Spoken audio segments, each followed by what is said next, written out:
సిద్ధమే కదా. తండ్రి రక్షక స్తోత్రం నైనా, హల్లెలూయా స్తోత్రం స్తోత్రం తండ్రి. ప్రభువా తండ్రి, మీ యొక్క కృపలో మమ్మల్ని అందరినీ భద్రపరిచి తండ్రి, ఈ సమయంలో ప్రభువా మమ్మల్ని ఒక చిన్న మందగా మీ పాద సన్నిధిలో చేర్చి తండ్రి, వాక్యాన్ని ధ్యానించుకున్నటకు మీ పాద సన్నిధిలో మేము సమయాన్ని గడుపుటకు మాకు ఇచ్చినటువంటి ఘనమైన గొప్ప ఆధిక్యతను బట్టి మీకు స్తుతులు చెల్లిస్తున్నాం తండ్రి. యేసయ్య స్తోత్రం నైనా ప్రభువా, మాకు ఇంత గొప్ప భాగ్యం అనుగ్రహించినందుకు మేము మా హృదయపూర్వకంగా మీకు వందనాలు చెల్లిస్తున్నాం తండ్రి. మా నాయన తండ్రి, మమ్మల్ని కంటికి రెప్పలాగా కాపాడుతూ ప్రభువా మా ప్రతి అవసరత తీరుస్తూ తండ్రి, పరిశుద్ధ గ్రంథమిక జ్ఞానంలో మమ్మల్ని దినదినం అభివృద్ధి పరుస్తున్న విధానాన్ని బట్టి మీకు వెళ్ళలేని స్థుతులు స్తోత్రాలు చెల్లించుకుంటున్నాం ప్రభువా. నిజంగా ప్రభువా, మీరు నీ బిడ్డ ద్వారా మాకు ఏర్పరిచినటువంటి ఈ మీట్లో మేము అందరము బలపడుతున్నందుకు తండ్రి, సమయ గడుపుతున్నందుకు మీకు కృతజ్ఞతా స్తోత్రం చెల్లిస్తున్నామయ్యా. అలాగే ప్రభా, ఈ చిన్న మందను ఇంకా విస్తరింపచేయండి తండ్రి.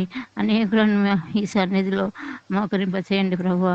ప్రతి నాలుక ప్రతి మోకాళ్ళు నా నామమున వంగునని చెప్పిన గొప్ప దేవ, అది నెరవేరటానికి మాకు మార్గం చూపించండి తండ్రి. తండ్రి, మమ్మల్ని అందరినీ ఒక పావులుగా మీ వాడుకొని ప్రభువా, ఇతరులకు అనేకులకు వెలిగించే బిడ్డలుగా ప్రభువా, అందరి హృదయాలలో మీ యొక్క వెలుగుని నింపేట నమ్ముతున్నందుకు మీకు వందనాలు తండ్రి. మేము ఇంకా వెలుగుతూ ఇతరులను వెలిగించే శక్తిని దయచేయండి తండ్రి. బలంను, భయం, మనోధైర్యంను తండ్రి, ఆత్మీయ జీవితాన్ని బలపరచండి ప్రభువా. ఈ మీటింగ్ ఇప్పుడు స్టార్ట్ చేసినాక తండ్రి, వాక్యం ద్వారా మీరు మాతో మాట్లాడుతున్నారు. ఈరోజు మీరు మాకు చెప్పనై ఉన్నటువంటి విషయాలను ఈరోజు మెసేజ్ ఇస్తారు రాని బిడ్డ ద్వారా మాతో మాట్లాడండి ప్రభువా. తండ్రి, పాటలతో మిమ్మల్ని స్తుతించే భాగ్యం మాకు అనుగ్రహించినందుకు మీకు వందనాలు తండ్రి. మంచి స్వర ఏ రోజు వాక్యం చెప్పని వాళ్ళం కూడా మేము సిద్ధపడుతున్నాము, జ్ఞానాన్ని సంపాదించుకుంటున్నాం. అలాగే ప్రభువా, ప్రతి విషయంలో తండ్రి వెనకంజ వేయకుండా మమ్మల్ని చేపట్టుకొని ధైర్యంగా ముందుకు నడిపిస్తున్నారు. రాని వాళ్ళు కూడా ధైర్యంతో హృదయాలను నింపి నడిపిస్తున్నారు తండ్రి. నిజంగా ప్రభువా, మీరే గురువుగా మమ్మల్ని కాపాడుతున్నందుకు, ప్రతి విషయంలో జ్ఞానంతో నింపి తండ్రి, మేము చేయవలసిన పనులన్నింటినీ మాకు నేర్పిస్తున్నందుకు మీకు వందనాలు ప్రభువా. అలాగే ప్రభువా, చర్చిలో తండ్రి, ఎటువంటి శోధనలు, సాతాను శక్తులు లేకుండా లయం చేయండి తండ్రి. సాతాను శక్తిని లయం చేసి తండ్రి, ఐకమత్యంతో ప్రభువా మేము చేసే ప్రతి పని అందరూ ఏక మనసుతో ఏక ఆత్మతో మీ సేవను కొనసాగించడానికి ప్రతి ఒక్కరిని తండ్రి మీ ఆధీనంలో ఉంచి నడిపించుకొని ఈ గూగుల్ ప్రేయర్ అంతటిలో కూడా ప్రభువా చివరి దాకా ఎటువంటి ఆటంకాలు రాకుండా ప్రభువా మేము మీ విషయాలను తెలుసుకుంటాకు మాకు సహాయం చేయమని ఈ చిన్ని ప్రార్థన ద్వారా మిమ్మల్ని అత్యయంగా బతిమాలు వేడుకొంటున్నాం తండ్రి. ఆమేన్.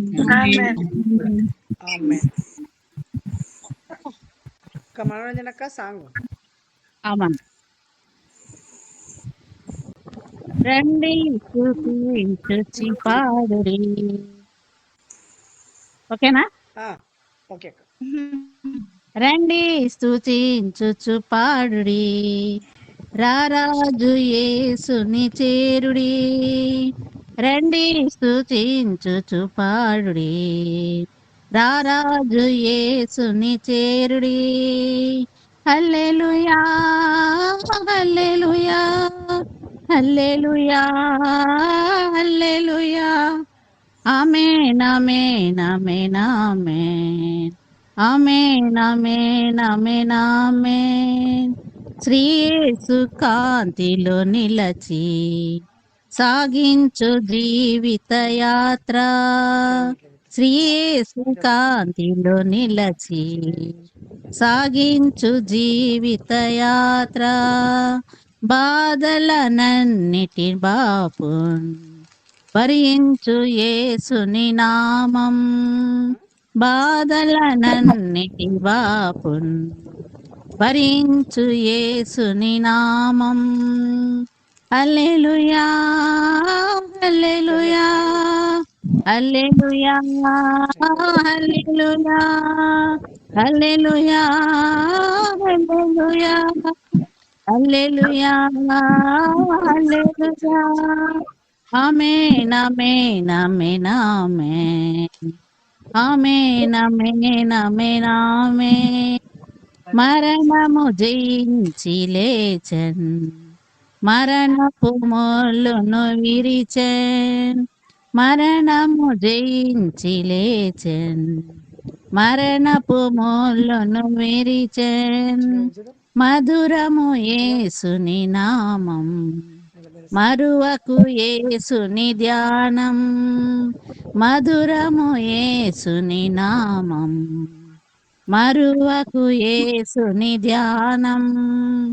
హల్లెలూయా హల్లెలూయా హల్లెలూయా హల్లెలూయా హల్లెలూయా హల్లెలూయా హల్లెలూయా హల్లెలూయా.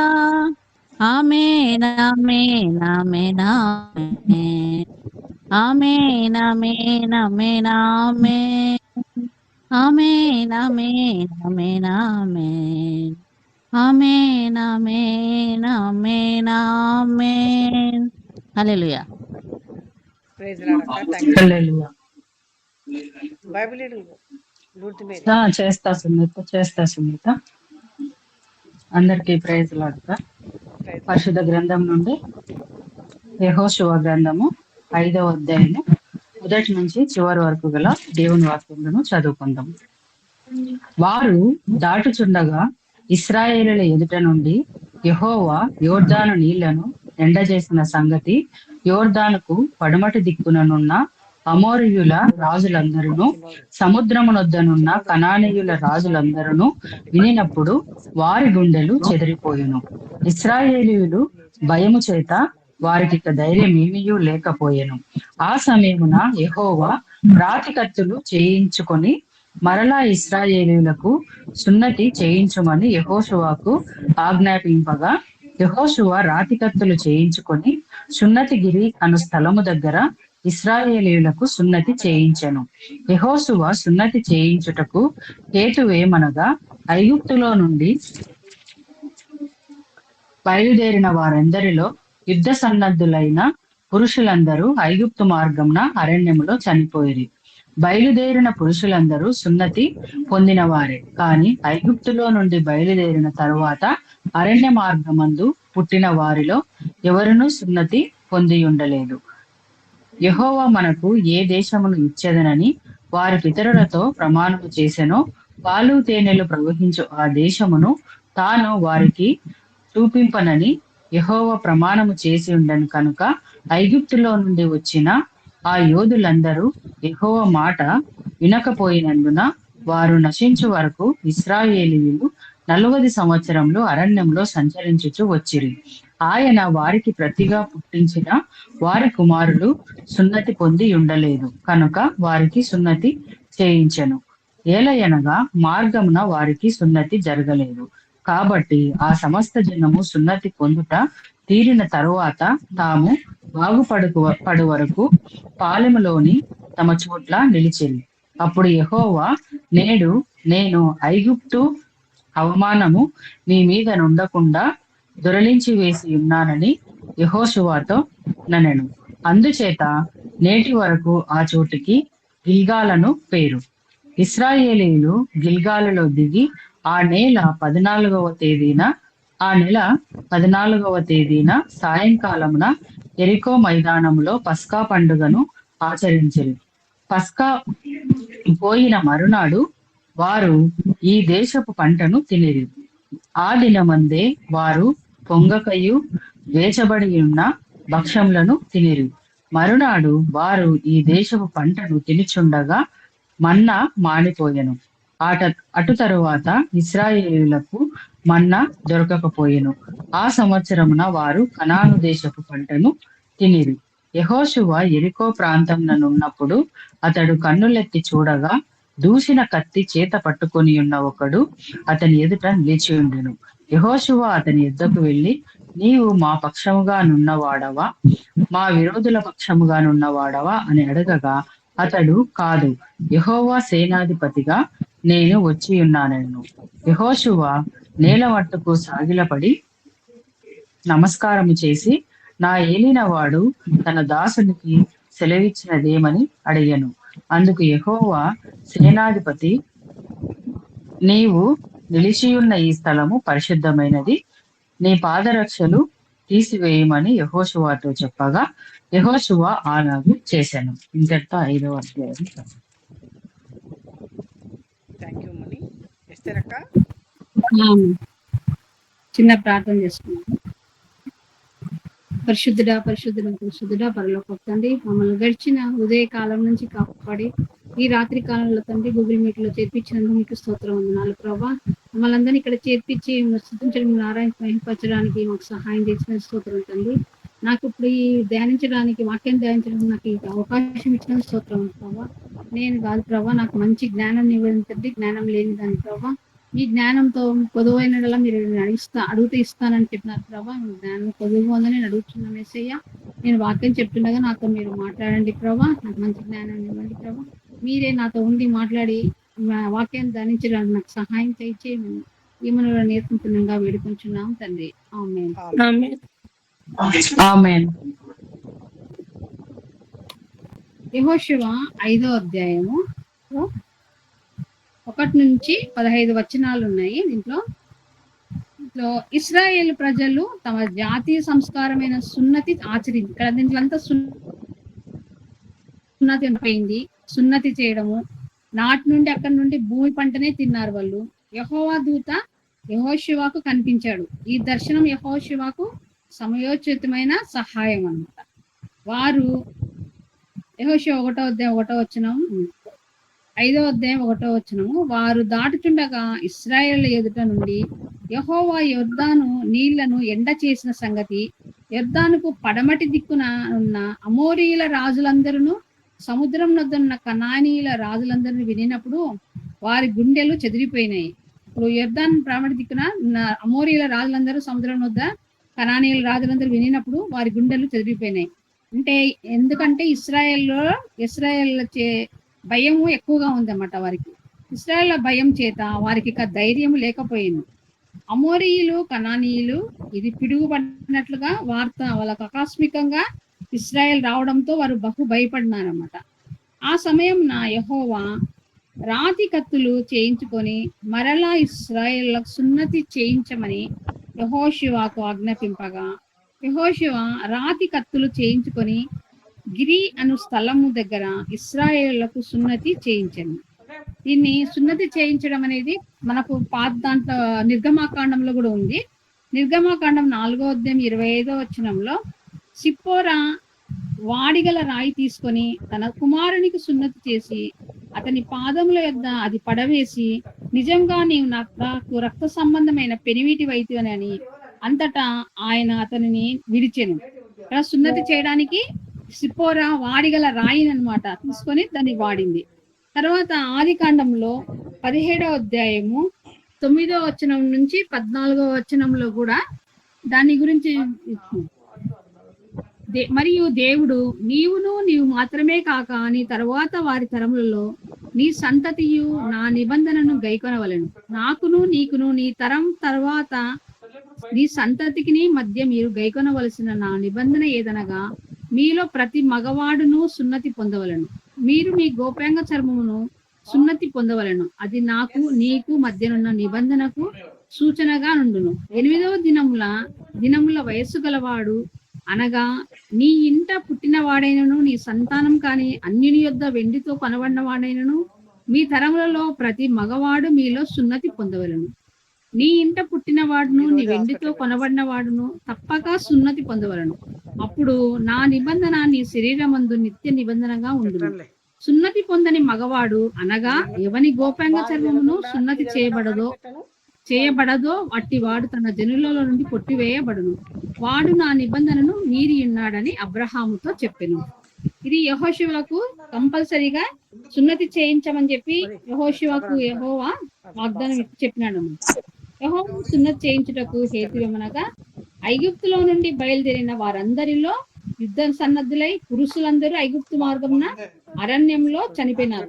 వాళ్ళు ఐగుప్తులో 40 సంవత్సరములు ప్రయాణం చేసేటప్పుడు అందరు పురుషులందరూ కూడా వాళ్ళు చనిపోయినారనమాట. బయలుదేరిన తర్వాత సున్నతి చేయించుకున్న వాళ్ళందరూ బయలుదేరిన పురుషులందరిలో సున్నతి పొందిన వారే, చనిపోయిన వాళ్ళందరూ కూడా సున్నతి పొందిన వారే మాట. కానీ ఐగుప్తు నుండి బయలుదేరిన తర్వాత అరణ్య మార్గమందు పుట్టిన వారిలో ఎవరిని సున్నతి పొంది ఉండలేదో ఇశ్రాయేలీలు 40 సంవత్సరములు అరణ్యంలో నడుస్తూనే ఉన్నారు కదా. వాళ్ళు బయలుదేరిన తర్వాత అరణ్యంలో పుట్టిన వారిలో సున్నతి పొంది ఉండలేదు. చాలా మంది సున్నతి పొందలేదు. ఇశ్రాయేలు 40 అరణ్యంలో నివసించుతూ వచ్చింది. ఆయన వారికి ప్రతిగా పుట్టించిన వారి కుమారుల సున్నతి పొంది ఉండలేదు కనుక వారికి సున్నతి చేయించినారు. వాళ్ళందరూ అరణ్యంలో పుట్టినారు కాబట్టి వాళ్ళందరికీ సున్నతి చేయించినారు అనమాట. ఏలయనగా మార్గమున వారికి సున్నతి జరగలేదు, మార్గంలో సున్నతి జరగలేదు కాబట్టి వాళ్ళకి సున్నతి చేయించాలని అనుకున్నారన్నమాట. కాబట్టి ఆ సమస్త జనము సున్నతి పొందుట తీరిన తర్వాత తాము బాగుపడే వరకు పాలెంలోనే తమ చోట్ల నిలిచిరి. ఆ సున్నతి పొందలేదు కాబట్టి వాళ్ళ పాలెంలోనే తమ చోట్ల నిలిచినారనమాట, అక్కడే ఉండిపోయినారు. అప్పుడు యెహోవా, నేడు నేను ఐగుప్తు అవమానం మీ మీద ఉండకుండగా దొరిలించి వేసి ఉన్నానని యెహోషువతో అనెను. తర్వాత అది వాళ్ళు పాలెం బయలుపల ఉన్నారు కాబట్టి వాళ్ళు సున్నతి చేయలేదు కాబట్టి అప్పుడు ఐగుప్తు అవమానం మీ మీద ఉండకుండగా దొరలించి వేసినానని యెహోషువతో అన్నాడు. అందుచేత నేటి వరకు ఆ చోటికి గిల్గాల్ అని పేరు వచ్చింది. అబ్రహాము నిబంధనకు సున్నతి గుర్తు అన్నమాట. కనాను దేశము వీరికి వాగ్దాత భూమి. ఇప్పుడు ఈ కొత్త తరం సున్నతి సంస్కారమే నిర్లక్ష్యం చేశారు. వీళ్ళంతా సున్నతి నిర్లక్ష్యం చేస్తున్నారు అన్నమాట. దేవుని ఆజ్ఞ మేరకు యెహోషువ వారికి సున్నతి చేయించినాడు. అరణ్యంలో వచ్చే వాళ్ళందరికీ, పుట్టిన వాళ్ళందరికీ దేవుని ఆజ్ఞ మేరకు సున్నతి చేయించినాడు. యెహోషువ వారికి అందరికీ సున్నతి చేయించినాడు. ఈజిప్టు నింద వారి నుండి దొర్లిపోయింది. గిల్గాలు అనగా గాలు అని అర్థం, అనగా దొర్లిపోయిందని అర్థం అనమాట. అది 2 సార్లు అన్నారనమాట. ఇశ్రాయేలు గిల్గాలులో దిగి ఆ నెల 14వ తేదీన 10వ వచనంకి ఇశ్రాయేలు గిల్గాలులో దిగి ఆ నెల 14వ తేదీ సాయంకాలంన యెరికో మైదానంలో పస్కా పండుగను ఆచరించినారు. వాళ్ళు 14వ తేదీన సాయంకాలంన పండుగ ఆచరించినారంట. వారు యెరికో మైదానంలో పస్కా పండుగను ఆచరించినారు. ఆ మరునాడు వారు ఆ దేశ పంటను తిన్నారు. తర్వాత ఆ దినమందే వారు పొంగకాయు వేచబడి ఉన్న భక్ష్యములను తింది. ఆ పంటను తిన్నారు. తిన్న తర్వాత పొంగక వేచబడి ఉన్న భక్ష్యములను మాత్రమే తిన్నారనమాట వాళ్ళు. మరునాడు వారు ఆ దేశం పంటను తినుచుండగా మన్నా మానిపోయేను. దీనికి మన్నా వచ్చినప్పుడు మన్నా మాత్రం మానిపోయింది అనమాట. ఎందుకంటే వాళ్ళు ఆ పంటను మాత్రమే తిన్నారు వాళ్ళు. మన్నా మానిపోయేను. అటు తర్వాత ఇశ్రాయేళ్లకు మన్నా దొరకకపోయేను. మన్నా లేదనమాట వాళ్ళకు. తర్వాత అది పోయిన తర్వాత మన్నా మానిపోయిన తర్వాత ఇశ్రాయేల్ మన్నా దొరకకపోయి ఆ సంవత్సరమున వారు కనాను దేశ పంటను తిన్నారు. మన్నా లేనందువలన వాళ్ళు ఏం చేసినారంటే కనాను దేశ పంటను తిన్నారు. అది వసంత ఋతువు, కడవరి వర్షాలు కురిసే సమయం. ఆ వర్షాలు కురుస్తున్నాయని కాబట్టి పంట బాగా పండిందనమాట. ఇశ్రాయేలు అప్పుడే సున్నతి సంస్కారం పొందారు. వెంటనే పస్కా పండుగ జరుపుకున్నారు. ఆ సున్నతి అయిపోయిన వెంటనే తర్వాత పస్కా పండుగను జరుపుకున్నారు. వాగ్దాత భూమి, నిబంధన భూమి, అది వాగ్దాత భూమి, నిబంధన. ఆ నిబంధన ఇప్పుడే నెరవేరింది. అది నెరవేరింది అనమాట దానికి. తర్వాత సంఖ్యాకాండంలో 28, 16, 17లో మొదటి నెల 14వ దినంన యెహోవాకు పస్కా పండుగ, ఆ నెల 15వ దినం పండుగ జరుగును.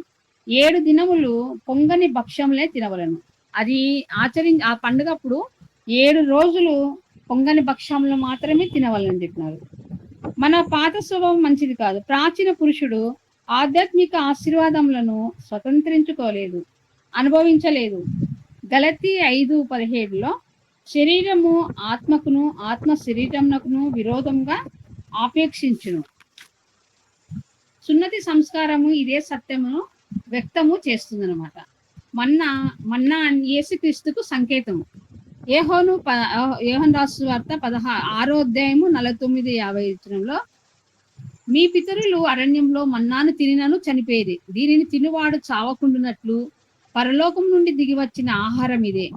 పరలోకం నుండి దిగి వచ్చిన జీవాహారం నేనే. ఎవడైనా నీ ఆహారం భుజించితే వాడు ఎల్లప్పుడూ జీవించును. ఆ మన్నాను తిన్న తర్వాత ఎవరైనా కానీ పరలోకం నుండి దిగి వచ్చిన జీవాహారం నేనే అని చెప్తున్నాడు కాబట్టి దాన్ని భుజించితే ఎల్లప్పుడూ జీవిస్తాడనమాట. యెహోషువ 13వ వచనం. యెహోషువ యెరికో ప్రాంతంలో ఉన్నప్పుడు అతడు కన్నులెత్తి చూడగా దూసిన కత్తి చేత పట్టుకునే ఒకడు అతని ఎదుట నిలిచిన్నాడు. అది చూస్తేనే యెరికో పట్టణం దగ్గర యెహోషువకు ఒక కత్తి పట్టుకుని ఒక అతను కనిపించినాడు అనమాట. అతడు ఎదుట నిలిచిండను. యెహోషువ అతని యొద్దకు వెళ్ళి, నీవు మా పక్షంగా నున్నవాడవా, మా విరోధుల పక్షంగా నున్నవాడవా అని అడిగినాడు. అంటే శత్రువులు ఏమన్నా వచ్చినారేమో అని చెప్పి యెహోషువ అడిగినాడు అనమాట. అప్పుడు అతడు, కాదు, సేనాధిపతినిగా నేను వచ్చిన్నాను. అప్పుడు యెహోవా పంపించిన సేనాధిపతిని నేను అని చెప్పి ఉన్నాడు. యెహోషువ నేల మట్టుకు సాగిలపడి నమస్కారం చేసి, నా ఏలినవాడు తన దాసునికి సెలవిచ్చినదేమని అని అడిగాను. ఆ తర్వాత యెహోషువ అతను చూసి, నేను నీ దాసుడను, నేను మీరు చెప్పినట్టు నీ దాసుడను, నేను దేవుడు పంపించిన దాన్ని చెప్పినాడు అనమాట. తర్వాత యెహోషువ నా ఏలినవాడ తన దాసునికి సెలవేమని ఆయన అడిగాను, ఎందుకు వచ్చినాను. అందుకు యెహోవా సేనాధిపతి, నీవు నిలిచి ఉన్న ఈ స్థలము పరిశుద్ధమైనది. యెహోవా సేనాధిపతి వచ్చి అతను చెప్తున్నాడు, నిలిచి ఉన్న స్థలము పరిశుద్ధమైనది, నీ పాదరక్షలను తీసివేయమని యెహోషువతో చెప్పగా యెహోషువ అలాగూ చేశాను. యెహోవాకు ఇంతకుముందు మనకు యెహోషువకి ఇది సేవార్థమైన పిలుపు అన్నమాట. ఆ పిలుపునకు అతడు ప్రత్యేకించబడినాడు. నిర్గమాకాండంలో కూడా 3-5 వచనంలో, అందుకు ఆయన దగ్గర రావద్దు, నీ పాదముల నుండి నీ చెప్పులు విడుము, నీవు నిలిచిన స్థలం పరిశుద్ధ ప్రదేశము అని యెహోవా మోషేతో చెప్పినాడు అనమాట. అప్పుడు మోషే మండుచున్న పొదలో, ఇదే విధంగా మండుచున్న పొద వద్ద దేవుడు మోషేను సేవార్థమైన పిలుపునకు ప్రత్యేకించినాడు. అప్పట్లో నిర్గమాకాండంలో కూడా మోషేకు చెప్పినాడు అనమాట. యెహోషువ ఈ అనుభవంలోకి విరిగి నలిగిన హృదయం గలవాడయ్యను. అప్పుడు యెహోషువ విరిగి నలిగిన హృదయం గలవాడే అయినాడు. ఇక్కడ కత్తి దూసిన వ్యక్తి ప్రభువైన యేసుక్రీస్తు. అంటే ఆ సేవకుడు అనుకుంటే ప్రభువైన యేసుక్రీస్తే కత్తి దూసి వచ్చినాడు అని చెప్పి అనుకున్నాడు అనమాట అని గ్రహించాలి. మనం ఎప్పుడు కూడా మన దగ్గరికి వచ్చినప్పుడు దేవుడు సేనాధిపతులను దూతలను పంపిస్తున్నాడు మన దగ్గరికి. అది ఎవరో కాదు, మనకు యేసు ప్రభువే మన దగ్గరకు వస్తున్నాడు, యేసుక్రీస్తు అని గ్రహించాలి. యుద్ధం నాది అని చెప్పుటకు గాను ఆయన కత్తి చేత పట్టుకొని కనిపించాడు. ఇది యుద్ధం నాది కాబట్టి నేను చెప్పుటకు ఆయన కత్తి చేత పట్టుకొని కనిపించాడు. దేవునికి లోబడితేనే కానీ యెహోషువ శత్రువును జయించగలడు. ఎప్పుడు దేవుడు ఏం చెప్తే అది చేసినాడో అప్పుడు అతనికి శత్రువును జయిస్తాడనమాట. మనం దేవునికి లోబడితేనే విజయం పొందుతాము. మనం కూడా ఇంకా అమోరీయులు కనానీయులను జయించాలి, వారిని ఓడించాలి. ఇప్పుడు మనం కూడా ఏమన్నా చేయాలంటే మనం దేవుని చెప్పినేటి మనం చేయాల. యెహోవా ఏం చెప్పినాడో అవి చేసినాడు దేవుడు. యెహోవా ఏం చెప్పినాడు అంటే అది సున్నతి చేయమంటే సున్నతి చేయించినాడు. తర్వాత అన్ని ఆయన చెప్పినట్లు చేసినందుకు ఆయన ప్రతి ఒక్క దానికి విజయం పొందుతున్నాడు అనమాట. అట్లాగే మనం కూడా దేవునికి నమ్మకంగా ఉండాలా, ఆయన నిబంధనలను పాటించాలా, ఆయన కట్టడాలను పాటించాలా. మనం ఇశ్రాయేలు దేవుడు తన నిబంధనను వారికి జ్ఞాపకం చేశాడు. సున్నతి సంస్కారం వారు జరిగించారు. సున్నతి నిబంధన సంకేతము అబ్రహామే నిబంధన. ఇప్పుడు మనం కూడా ఏం చేయాలంటే మనం ఏం జరిగినా మనం దేవుడు ఏం చెప్తే మనము కొన్ని కొట్టి పాడేస్తాం. మనం ఇది ఏం జరగదు అని తప్పకుండా మనం యెహోవా ఏం చెప్తే, మన దేవుడు ఏం చెప్తే అది చేస్తేనే మనం కూడా యెహోషువ లాగా మనం కూడా మరి ఏ కష్టం వచ్చినా, ఏం బాధలు వచ్చినా, ఏమి ఇరికి ఇబ్బందులు వచ్చినా కూడా మనం జయిస్తామని చెప్పి ఈ వాక్యం బోధిస్తుంది. ఈ చిన్న వాక్యాన్ని దేవుడు దీంట్లో తప్పులు ఏమైనా ఉంటే క్షమించండి అబ్బా అందరికి.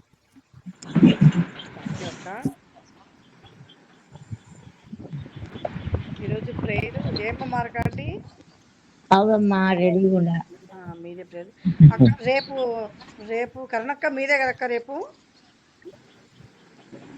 కరుణక్క లేరా? ఉన్నారు కదా. కరుణక్క రేపు మీదే అక్క మెసేజ్. నెక్స్ట్ ఎల్లుండి శైలజ ఉంటుంది అక్క. ఎల్లుండి శాంతి శుభధామ అంటే మీరు తీసుకుంటారా? ఎల్లుండి అంటే సోమవారం 7వ అధ్యాయం శాంతి శుభధామ అంటే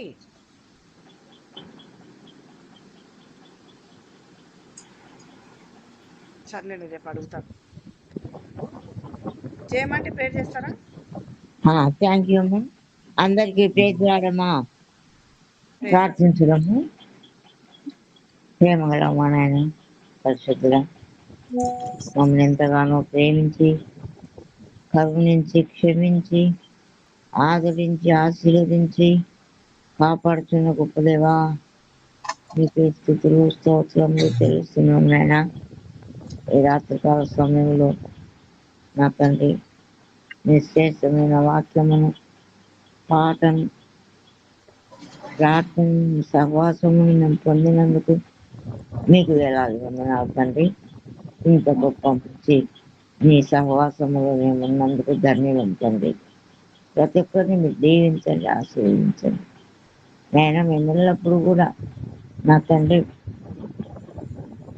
మమ్మల్ని మేము తగ్గించుకొని మా హృదయంలో శుద్ధి చేసుకొని వినయంతో మీ వైపు చూస్తూ మీ కట్టడలను ఆజ్ఞలను మీ చిత్తమును నెరవేర్చు విడుదలగా మమ్మల్ని ఆయత్తపరచమని ఆశీర్వదించమని అడుగుతున్న దేవానికి స్తోత్రం. నాకు మరి ప్రార్థనించే అవకాశం ఇచ్చినందుకు మీకు ఎలాగో వందనాలు ఆయన.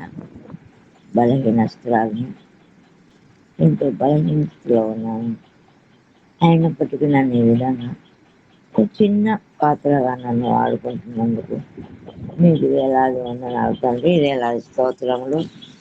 కనికరం వల్ల ప్రభువా చేరవచ్చిన బిడ్డలందరినీ ఆశీర్వదించండి. మరి ఎవరెవరికి ఏ అవసరాలు ఉన్నాయో విన్నపాలు మరి ఏమేమి ఉన్నాయో తండ్రి, వాటన్నిటిని మీరు మీ వినికిడిలో మా యొక్క హృదయంలోని ఆలోచనలు నెరవేర్చమని అడుగుతున్నాం నేను. శోభను గురించి అండి, మరి శాంతను గురించి, శారకను గురించి, ప్రేమలతను గురించి, చంద్రకళను గురించి, మనోరంజన గురించి, ముఖ్యంగా ఈ కార్యక్రమాన్ని విజయవంతంగా నడిపిస్తున్న నీ ప్రియ కుమార్తె సునీతని గురించి కూడా మేము ఆశీర్వదించమని అడుగుతున్న దేవా. ఎవరెవరికి ఏ అక్కర్లు ఉన్నాయో, ఎవరెవరి కుటుంబంలో ఏ అవసరాలు ఉన్నాయో తండ్రి, మీరే వాటిని మీ కృపతో సరిచేయమని దీవించి ఆశీర్వదించి దయచేయమని అడుగుతున్నాను. గొప్ప దేవ, ప్రేమల మా తండ్రి, మేము ఎల్లప్పుడూ కూడా నీ వైపు చూస్తూ నీ యందు విశ్వాసంతో, నీ యందు భయభక్తితో, పరిశుద్ధమైన హృదయంతో, వినయముతో ప్రభువా నీ దివ్యమైన ఆశీర్వాదం అనుదినము పొందుటకు తండ్రి నాయన మేము ముఖ్యంగా ఎడతెగక మేము నీ ఎడల ప్రార్థన కలిగి ఉండుటకు మాకు నేర్పించండి తండ్రి. మీకు స్తోత్రం. విసుకగా నీ యందు ప్రార్థన జీవితం కలిగి ఉండుటకు మాకు నేర్పించండి తండ్రి. ప్రేమగల మా నాయన దయగల తండ్రి, మరి చేరవచ్చిన పిల్లలందరినీ దీవించండి. ఈ కుటుంబాలలో ఉన్నటువంటి అవసరాలు ప్రతి ఒక్కరికి, శోభ ఆమె భర్త గురించి నా తండ్రి, ఇంకా మరి ఏస్తేరు ఆమె పిల్లల గురించి, ఇంకా నా తండ్రి మనోరంజని ఆమె పిల్లల గురించి, నా ప్రభు నా దేవ, ఇంకా ఎవరెవరు ఉన్నారు చూడండి తండ్రి. శోభాను గురించి చెప్పినాను, మరి ఎస్తేరు పిల్లల గురించి చెప్తున్నాను ఆయన, సునంద గురించి చెప్తున్నాను ఆయన.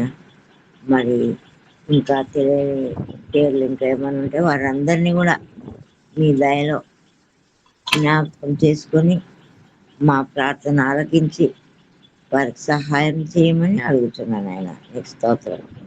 గొప్ప దేవుడు, పరిశుద్ధుడవు నాయన, ప్రేమామయుడు, నాయన మహిమోన్నతుడవు. అటువంటి దేవుని కలిగిన మేము ధన్యులం. మేము ఎల్లప్పుడూ కూడా మర్చిపోకుండా నాయన నీ సన్నిధికి వచ్చి ఏ మారక నేను స్తుతించే భాగ్యం మాకు దయచేయండి. నా తండ్రి, మేము ఎల్లప్పుడూ కూడా మా హృదయాన్ని మీ వైపు త్రిప్పుకొని మీ ఆశీర్వాదం కొరకు, మీ యొక్క దివ్యమైన ఆత్మీయ నడిపింపు కొరకు, మీ కృపకు మేము జీవించటకు మమ్మల్ని అందరినీ సిద్ధపరచమని, ఆయత్తపరచమని, విన్న వాక్యమును మా హృదయంలో భద్రపరచమని తండ్రి. ఎల్లప్పుడూ కూడా మేము మీ ప్రియబిడ్డలుగా ఉండుటకు మా హృదయాలు శుద్ధి చేసుకొని మీరేమేమైతే ప్రతి దినము అధ్యాయాలలో చెప్తున్నారో వాటన్నిటిని కూడా మా హృదయాలలో చేర్చుకొని తండ్రి, మేము ఎల్లప్పుడూ నీ ప్రియబిడ్డలుగా బ్రతుకుటకు వినయం కలిగి విధేయతతో మమ్మల్ని మేము తగ్గించుకొని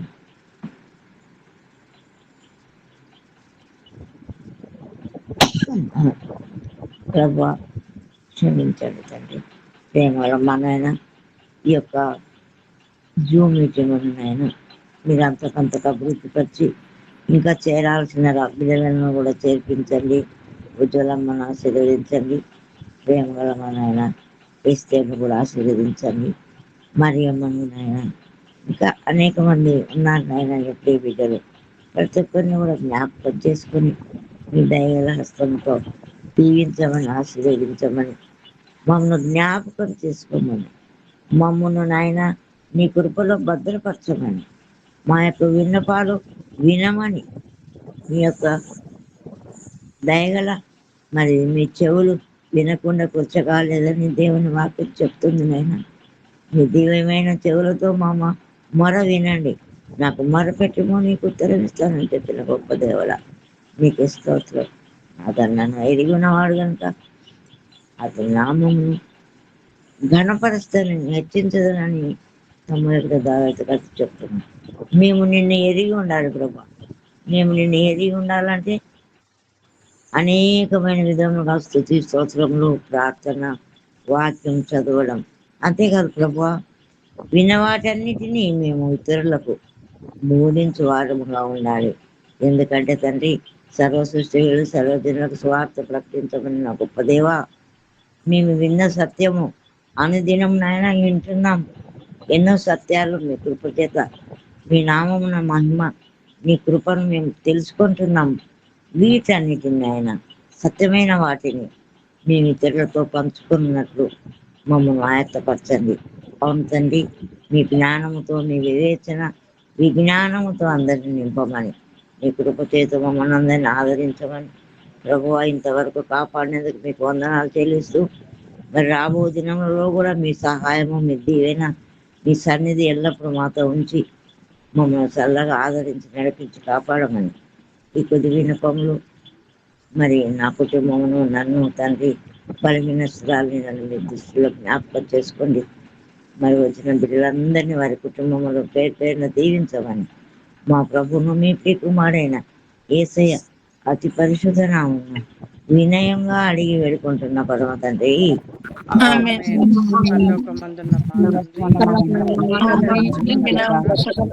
తండ్రి, మీ రాజ్యం